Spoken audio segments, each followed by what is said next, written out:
Hello, everybody. This is Pride and Prejudice by Jane Austen, Volume 3, Chapter 2. Elizabeth had settled it that Mr. Darcy would bring his sister to visit her the very day after her reaching Pemberley, and was consequently resolved not to be out of sight of the inn the whole of that morning. But her conclusion was false, for on the very morning after their own arrival at Lambton, those visitors came. They had been walking about the place with some of their new friends, and were just returned to the inn to dress themselves for dining with the same family, when the sound of a carriage drew them to a window, and they saw a gentleman and a lady in a curricle driving up the street. Elizabeth immediately recognized the livery, guessed what it meant, and imparted no small degree of surprise to her relations by acquainting them with the honor which she expected. Her uncle and aunt were all amazement, and the embarrassment of her manner as she spoke, joined to the circumstances itself, and many of the circumstances of the preceding day, opened to them a new idea on the business. Nothing had ever suggested it before, but they now felt that there was no other way of accounting for such attentions from such a quarter than by supposing a partiality for their niece. While these newly born notions were passing in their heads, the perturbation of Elizabeth's feelings were every moment increasing. She was quite amazed at her own discomposure, but amongst other causes of disquiet, she dreaded lest the partiality of the brother should have said too much in her favor, and more than commonly anxious to please, she naturally suspected that every power of pleasing would fail her. She retreated from the window, fearful of being seen, and as she walked up and down the room, endeavoring to compose herself, saw such looks of inquiring surprise in her uncle and aunt as made everything worse. Mr. Darcy and her brother appeared, and this formidable introduction took place. With astonishment did Elizabeth see that her new acquaintance was at least as much embarrassed as herself. Since her being at Lambton, she had heard that Miss Darcy was exceedingly proud, but the observation of a few minutes convinced her that she was only exceedingly shy. She found it difficult to obtain even a word from her beyond a monosyllable. Miss Darcy was tall, and on a larger scale than Elizabeth, and though little more than 16, her figure was formed, and her appearance womanly and graceful. She was less handsome than her brother, but there was a sense of good humor in her face, and her manners were perfectly unassuming and gentle. Elizabeth, who had expected to find her as acute and unembarrassed an observer as ever Mr. Darcy had been, was much relieved by discerning such different feelings. They had not been long together before Darcy told her that Bingley was also coming to wait on her, and she had barely time to express her satisfaction and prepare for such a visitor when Bingley's quick step was heard on the stairs, and in a moment he entered the room. All Elizabeth's anger against him had long been done away, but had she still felt any, it could hardly have stood its ground against the unaffected cordiality with which he expressed himself on seeing her again. He inquired in a friendly, though general way, after her family, and looked and spoke with the same good-humored ease that he had ever done. To Mr. and Mrs. Gardiner he was scarcely as less interested personage than to herself. They had long wished to see him. The whole party before them, indeed, excited a lively attention. The suspicions which had just arisen of Mr. Darcy and their niece directed their observation towards each with an earnest, though guarded, inquiry, and they soon drew from these inquiries the full conviction that one of them at least knew what it was to love. Of the lady's sensations they remained a little in doubt, but that the gentleman was overflowing with admiration was evident enough. Elizabeth, on her side, had much to do. She wanted to ascertain the feelings of each of her visitors. She wanted to compose her own, and to make herself agreeable to all. And in the latter object, where she feared most to fail, she was most sure of success, for those to whom she endeavored to give pleasure were prepossessed in her favor. Bingley was ready, Georgiana was eager, and Darcy determined to be pleased. In seeing Bingley, her thoughts naturally flew to her sister, and oh, how ardently did she long to know whether any of his were directed in a like manner. Sometimes She could fancy that he talked less than on former occasions, and once or twice pleased herself with the notion that as he looked at her he was trying to face a resemblance. But, though this might be imaginary, she could not be deceived as to his behaviour to Miss Darcy, who had been set up as a rival to Jane. No look appeared on either side that spoke of particular regard. Nothing occurred between them that could justify the hopes of his sister. On this point she was soon satisfied, and 2 or 3 little circumstances occurred ere they parted, which, in her anxious interpretation, denoted a recollection of Jane, not untinctured by tenderness, and a wish of saying more that might lead to the mention of her, had he dared. He observed to her at a moment when the others were talking together, and in a tone which had something of real regret, that it was a very long time since he had the pleasure of seeing her. And before she could reply, he added, "It is above 8 months. We have not met since the 26th of November, when we were all dancing together at Netherfield." Elizabeth was pleased to find his memory so exact, and he afterwards took occasion to ask her, when unattended to by any of the rest, whether all her sisters were at Longbourn. There was not much in the question, nor in the preceding remark, but there was a look and a manner which gave them meaning. It was not often that she could turn her eyes on Mr. Darcy himself, but whenever she did catch a glance, she saw an expression of general complacence, and in all that he said she heard an accent so far removed from hauteur or disdain of her companions as convinced her that the improvement of manners which she had yesterday witnessed, however temporary in existence, might prove, had at least outlived one day. When she saw him thus seeking in the acquaintance and courting the good opinion of people with whom any intercourse a few months ago would have been a disgrace, when she saw him thus civil not only to herself but to the very relations whom he had openly disdained, and recollected their last lively scene in Hunsford Parsonage, the difference, the change was so great, and struck so forcibly in her mind, that she could hardly restrain her astonishment from being visible. Never, even in the company of his dear friends at Netherfield, or his dignified relations at Rosings, had she seen him so desirous to please, so free from self-consequence or unbending reserve as now, when no importance could result from the success of his endeavours, and when even the acquaintance of those to whom his attentions were addressed would draw down the ridicule and censure of the ladies both of Netherfield and Rosings. Their visitors stayed with them above half an hour, and when they arose to depart, Mr. Darcy called on his sister to join him in expressing their wish of seeing Mr. and Mrs. Gardiner and Miss Bennet to dinner at Pemberley before they left the country. Miss Darcy, though with a diffidence which marked her little in the habit of giving invitations, readily obeyed.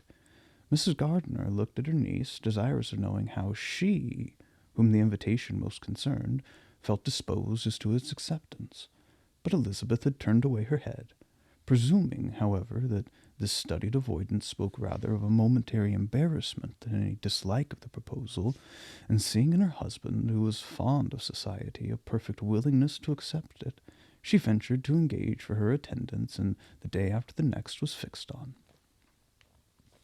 Bingley expressed great pleasure in the certainty of seeing Elizabeth again, having still a great deal to say to her, and many inquiries to make after all their Hertfordshire friends. Elizabeth, construing all this into a wish of hearing her speak of her sister, was pleased, and on this account, as well as some others, found herself, when the visitors left them, capable of considering the last half-hour with some satisfaction, though, while it was passing, the enjoyment of it had been little. Eager to be alone, and fearful of the inquiries or hints from her uncle and aunt, she stayed with them only long enough to hear their favourable opinion of Bingley, and then hurried away to dress.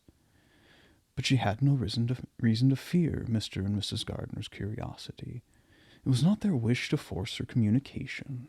It was evidence that she was much better acquainted with Mr. Darcy than they had ever before any idea of. It was evident that he was very much in love with her.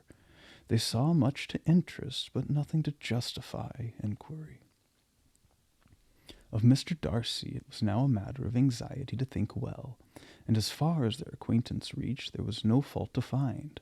They could not be untouched by his politeness, and they had drawn his character from their own feelings and his servant's report, without any reference to any other account. The circle in Hertfordshire to which he was known would not have recognized it for Mr. Darcy.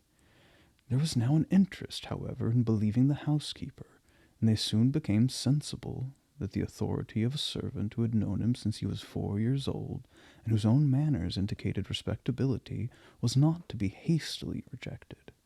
Neither had anything occurred in the intelligence of their Lambton friends that could materially lessen its weight. They had nothing to accuse him of but pride.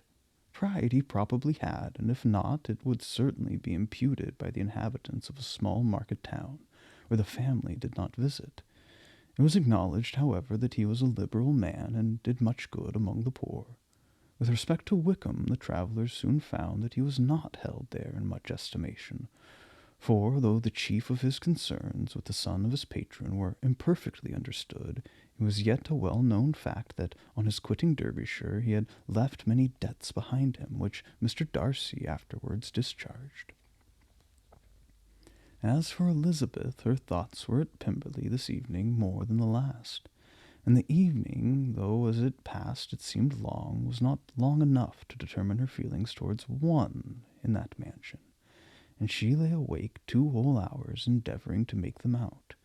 She certainly did not hate him. No, hatred had vanished long ago, and she had almost as long been ashamed of ever feeling a dislike against him that could be so called.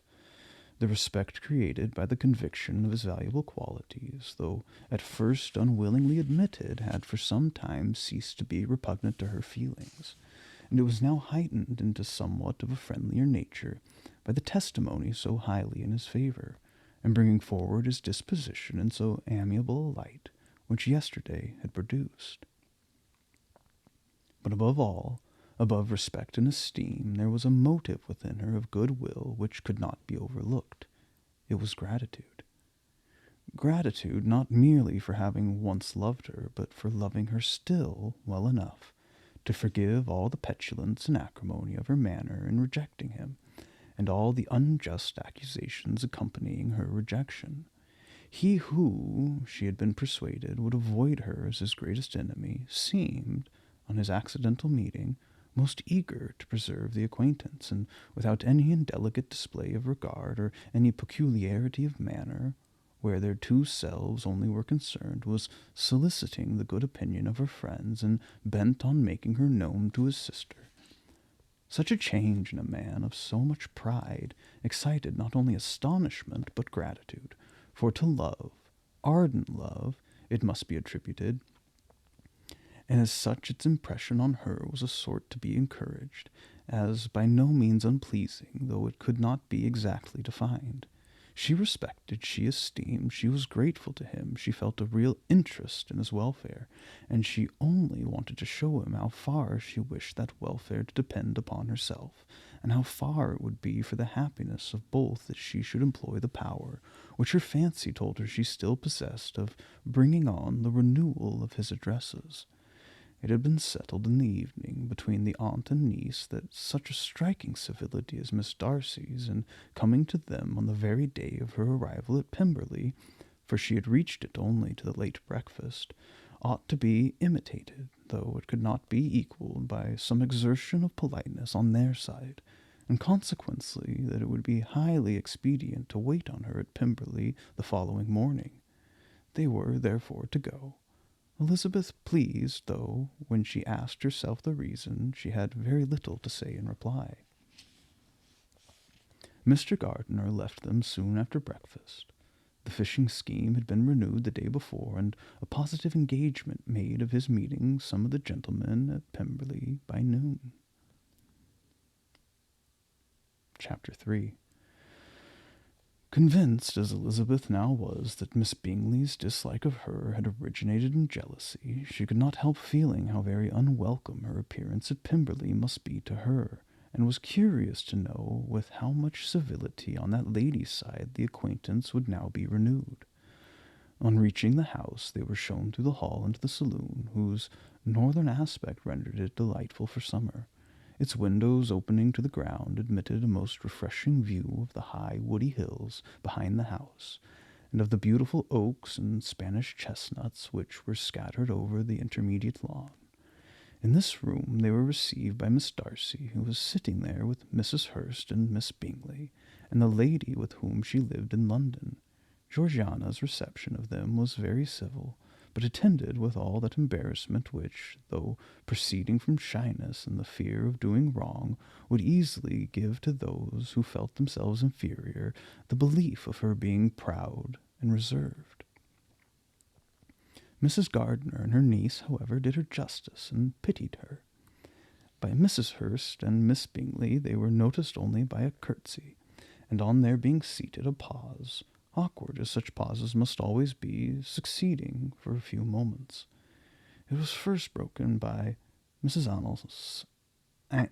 Annesley, a genteel and agreeable-looking woman, whose endeavour to introduce some kind of discourse proved her to be more truly well-bred than either of them, and between her and Mrs. Gardiner, with occasional help from Elizabeth, the conversation was carried on.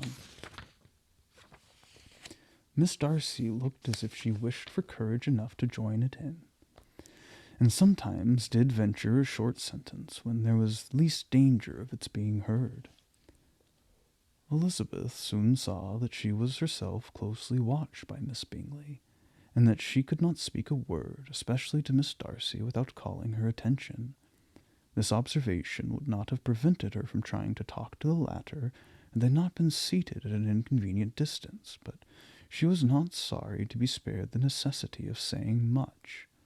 Her own thoughts were employing her. She expected every moment that some of the gentlemen would enter the room. She feared that the master of the house might be amongst them, and whether she wished or feared it most she could scarcely determine. After sitting in this manner a quarter of an hour, without hearing Miss Bingley's voice, Elizabeth was roused by receiving from her a cold inquiry after the health of her family. She answered with equal indifference and brevity, and the others said no more. The next variation which their visit afforded was produced by the entrance of servants with cold meat, cake, and a variety of all the finest fruits in season. But this did not take place till after many a significant look and smile from Mrs. Annesley to Miss Darcy had been given, to remind her of her post. There was now employment for the whole party, for though they could not all talk, they could all eat, and the beautiful pyramids of grapes, nectarines, and peaches soon collected them round the table. While thus engaged, Elizabeth had a fair opportunity of deciding whether she most feared or wished for the appearance of Mr. Darcy, by the feelings which prevailed on his entering the room, and then, though but a moment before she had believed her wishes to predominate, she began to regret that he came. He had been some time with Mr. Gardiner, who, with 2 or 3 other gentlemen from the house, was engaged by the river, and had left him only on learning that the ladies of the family intended to visit to Georgiana that morning. No sooner did he appear than Elizabeth wisely resolved to be perfectly easy and unembarrassed, a resolution the more necessary to be made, but perhaps not the more easily kept, because she saw that the suspicions of the whole party were awakened against them, and that there was scarcely an eye which did not watch his behavior when he first came into the room.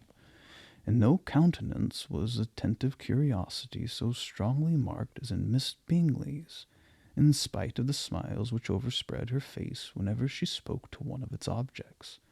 For jealousy had not yet made her desperate, and her attentions to Mr. Darcy were by no means over.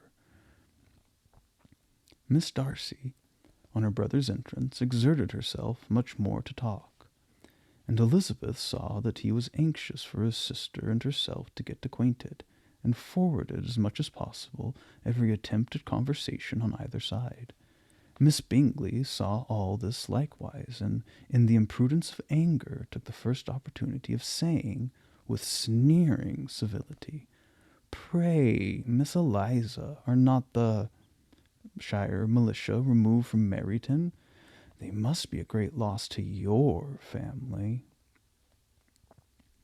In Darcy's presence she dared not mention Wickham's name, but Elizabeth instantly comprehended that he was uppermost in her thoughts, and the various recollections connected with him gave her a moment's distress.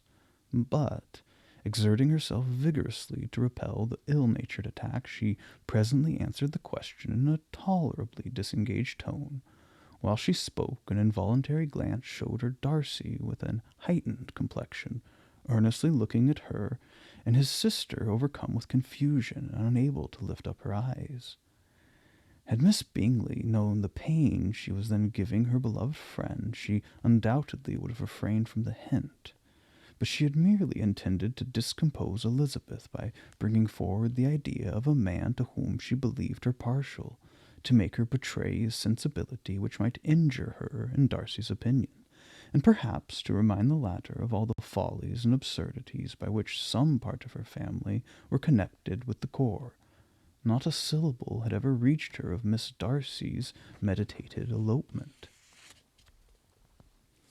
To no creature had it been revealed where secrecy was possible except to Elizabeth, and from all Bingley's connections her brother was particularly anxious to conceal it. From that very wish which Elizabeth had long ago attributed to him of their becoming hereafter her own, he had certainly formed such a plan, and without meaning that it should affect his endeavour to separate him from Miss Bennet, it was probable that it might add something to his lively concern for the welfare of his friend. Elizabeth's collected behaviour, however, soon quieted his emotion, and as Miss Bingley, vexed and disappointed, dared not approach nearer to Wickham, Georgiana also recovered in time, though not enough to be able to speak any more. Her brother, whose eyes she feared to meet, scarcely recollected her interest in the affair, and the very circumstance which had been designed to turn his thoughts from Elizabeth seemed to have fixed them on her more and more cheerfully. Their visit did not continue long after the question and answer above mentioned, and while Mr. Darcy was attending them to their carriage, Miss Bingley was venting her feelings and criticisms on Elizabeth's person, behaviour, and dress. But Georgiana would not join her. Her brother's recommendation was enough to ensure her favour. His judgment could not err, and he had spoken in such terms of Elizabeth as to leave Georgiana without the power of finding her otherwise than lovely and amiable. When Darcy returned to the saloon, Miss Bingley could not help repeating to him some part of what she had been saying to his sister. "How very ill Eliza Bennet looks this morning, Mr. Darcy," she cried. "I never in my life saw anyone so much altered as she is since the winter. She has grown so brown and coarse, Louisa and I agreeing that she should not have known her again." However little Mr. Darcy might have liked such an address, he contented himself with coolly replying that he perceived no other alteration than her being rather tanned, no miraculous consequence of travelling in the summer. "For my own part," she rejoined, "I must confess that I never could see any beauty in her. Her face is too thin, her complexion has no brilliance, and her features are not at all handsome. Her nose wants character. There's nothing marked in its lines. Her teeth are tolerable, but not out of the common way. And as for her eyes, which have sometimes been called so fine, I never could perceive anything extraordinary in them. They have a sharp, shrewish look, which I do not like at all, and in her air altogether there is self-sufficiency without fashion, which is intolerable." Persuaded as Miss Bingley was that Darcy admired Elizabeth, this was not the best method of recommending herself, but angry people are not always wise, and in seeing him at last look somewhat nettled, she had all the success she expected. He was resolutely silent, however, and from a determination of making him speak, she continued. "I remember when we first knew her in Hertfordshire how amazed we all were to find that she was a reputed beauty, and I particularly recollect your saying one night after they had been dining at Netherfield, 'She a beauty? I should as soon call her mother a wit.' But afterwards she seemed to improve on you, and I believe you thought her rather pretty at one time. Yes, replied Darcy, who could contain himself no longer. But that was only when I first knew her, for it is many months since I have considered her as one of the handsomest women of my acquaintance. Then he went away, and Miss Bingley was left to all the satisfaction of having forced him to say what gave no one any pain but herself. Mrs. Gardiner and Elizabeth talked of all that had occurred during her visit, and as they returned, except what had particularly interested them both. The looks and behavior of everybody they had seen were discussed, except of the person who had mostly engaged their attention. They talked of his sister, his friends, his house, his fruit, of everything but himself. Yet Elizabeth was longing to know what Mrs. Gardiner thought of him, and Mrs. Gardiner would have been highly gratified by her niece's beginning the subject.